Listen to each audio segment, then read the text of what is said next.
โหดเต้าให้ถึงน้อง มีความหมายว่าแนวใดเฮาไปวิเคราะห์ไปนำกัน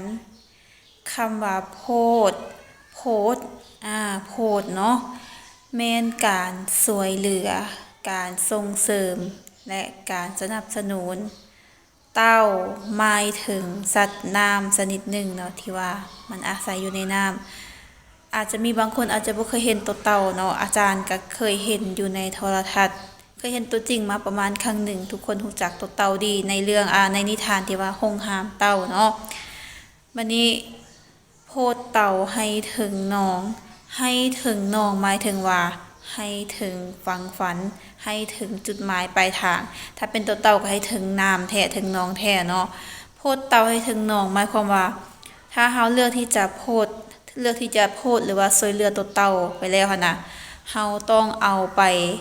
ให้มันถึงน้องแท้ๆเนาะบ่แม่นว่าช่วยเบิ่นึงแล้วก็ปะทิ่มบางทีมันย่างไปบ่ฮอดน้องแล้วมันตายไปก่อนสิเฮ็ดจังได๋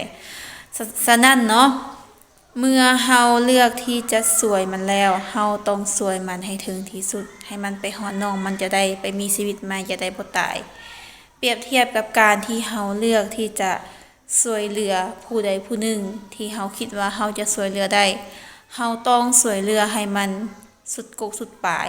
ช่วยเหลือตั้งแต่ตอนน้อยๆจนว่ามันฮอดจุดหมายปลายทางตัวอย่างถ้าว่าเฮาเลือกที่จะส่งเสริมเด็กน้อยคนหนึ่งให้เรียนเฮาจะต้องส่งเสริมให้เขาเรียนตั้งแต่ป.เกียมพุ่นแหละเพราะว่าก่อนที่เฮาเลือกที่จะช่วยเหลือไผเฮาจะต้องรู้ฐานะของตัวเองอยู่แล้วว่าเฮาจะช่วยเหลือได้หรือว่าบ่ได้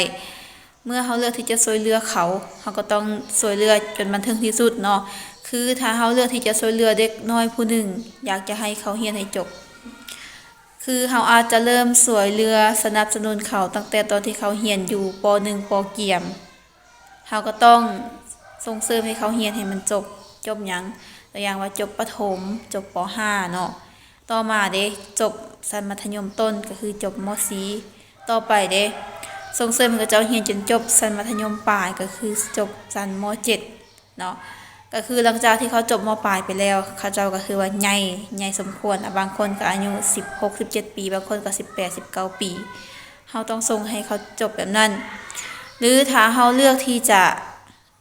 ไปส่งเขาเรียนต่อตัวอย่างว่าไปต่อชั้นสูงบ่อนุปริญญาหรือปริญญาตรีเฮาก็ต้องช่วยเหลือสุขอยู่เขาจนกว่าเขาสิจบถึงแม้ว่าเขาใหญ่ไปแล้วเนาะอาจจะม.7 ไปแล้วเริ่มจะมีเงินมีคำก็แม่นเนาะเด็กน้อยเมื่ออายุปานนั้นแล้วจะต้องหาเงินเป็นแต่ว่าเฮาก็ช่วยเหลือทางด้านจิตใจสนับสนุนเขาตามที่เฮามีเพราะว่าเขากำลังเรียนก็แม่นอยู่ว่าเขาหาเงินแต่ว่ารายได้ของเขามันก็บ่ได้มั่นคงแล้วก็บ่ได้เต็มที่เท่ากับคนที่ว่าเฮ็ดเวียกแล้วหรือถ้าเฮาเลือกที่จะช่วยเหลือสนับสนุนภายในการเฮ็ดธุรกิจว่าจะเป็นธุรกิจน้อยธุรกิจใหญ่อาจจะเป็นธุรกิจน้อยก็ว่าตัวอย่างว่าสุกยูสนับสนุนให้เขาเจ้าเปิดร้านขายตำซะเนาะ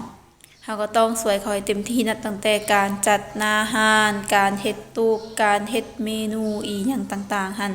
เฮาต้องได้มีการปรึกษาหารือเขาและช่วยเหลือเขาให้เต็มที่เท่าที่เฮาจะช่วยได้เท่าที่เพราะว่าก่อนที่เฮาจะช่วยเฮาต้องได้รู้อยู่แล้วนะว่าเฮาช่วยได้ส่ำใด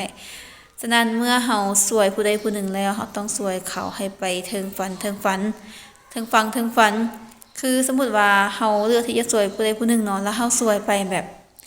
มันกึ่งๆกลางๆนะคือบางคนนี่ตัวได้ข้อยสินิ้วส่งเสริมเจ้าเรียนบางทีเรียนฮอดปี1ปี2ผัดหายไปเลยบ่ช่วยต่อหั่นน่ะ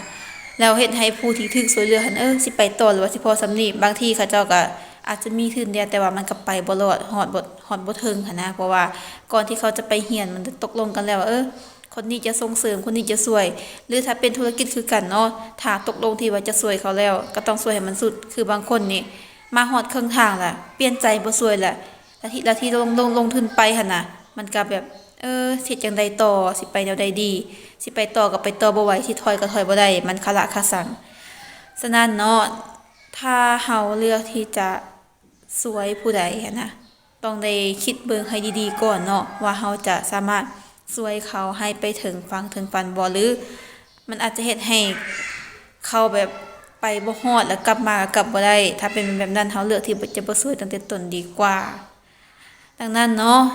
เฮาต้องเบิ่งสถานะของเฮาก่อนว่าเฮาจะสามารถช่วยเหลือเขาไปฮอดฝั่งได้บ่แล้วเฮาก็ต้องพาเขาเจ้าไปให้ฮอดถึงฝั่งฝันให้ได้